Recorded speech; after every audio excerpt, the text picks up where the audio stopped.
அனைவருக்கும் வணக்கம். ஸ்ரீ அங்காளம்மன் ஜோதிடம் சேனல் வாயிலாக ஜோதிட தகவல்களை அனைவருக்கும் புரியும் விதமாக எளிய முறையில் வழங்கி வருகிறோம். இன்றைய பதிவில் நாடி ஜோதிடத்தில் சூரியன் குரு சேர்க்கை பற்றி பார்க்க இருக்கின்றோம்.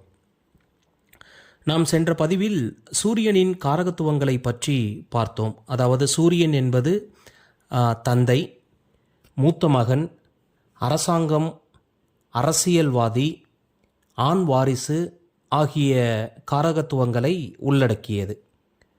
இந்த காரகத்துவங்கள் குருவுடன் தொடர்பு கொள்ளும் பொழுது எந்த மாதிரியான பலன்களை தரும் என்பது குறித்து இந்த பதிவில் நாம் பார்க்க இருக்கிறோம். பொதுவாக இந்த சூரியன் குருவுடன் பிரதானமாக தொடர்பு கொள்ளும் யோகத்தை ஜீவாத்மா சம்யோகம் என்று நாம் அழைப்போம்.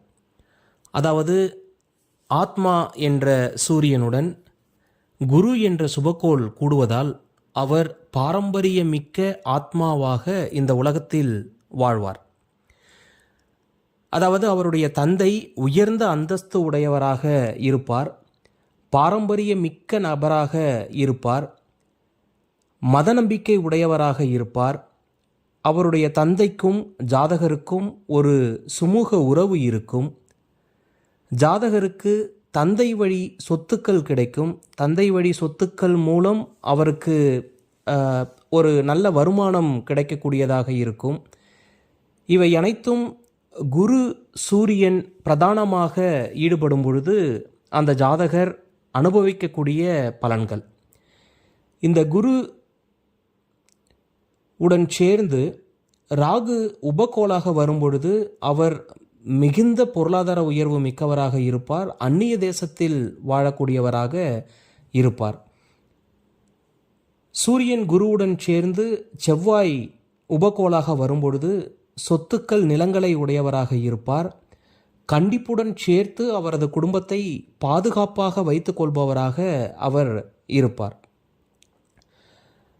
புதன் உபகோளாக இந்த சேர்க்கையில் வரும்பொழுது அவருடைய தந்தை புத்திசாலியாக இருப்பார், அனைவருக்கும் ஆலோசனை வழங்குபவராக இருப்பார். கேது உபகோளாக வரும்பொழுது சிறந்த ஆன்மீகவாதியாக இருப்பார், பல கோவில்களுக்கு குடமுழக்கு செய்யும் பலன்கள் அவருக்கு கிடைக்கும். ஆகவே இந்த சூரியன் குருவுடன் சேரும் பொழுது அந்த ஜாதகர் மிக சிறந்த பலன்களை அனுபவிக்கக்கூடியவராக இருக்கிறார். இந்த வீடியோ பதிவு உங்களுக்கு பிடித்து இருந்தால் லைக் செய்யுங்கள், ஷேர் செய்யுங்கள். அடுத்த வீடியோ பதிவு தங்களுக்கு கிடைக்க சப்ஸ்கிரைப் செய்து கொள்ளுங்கள். நன்றி, வணக்கம்.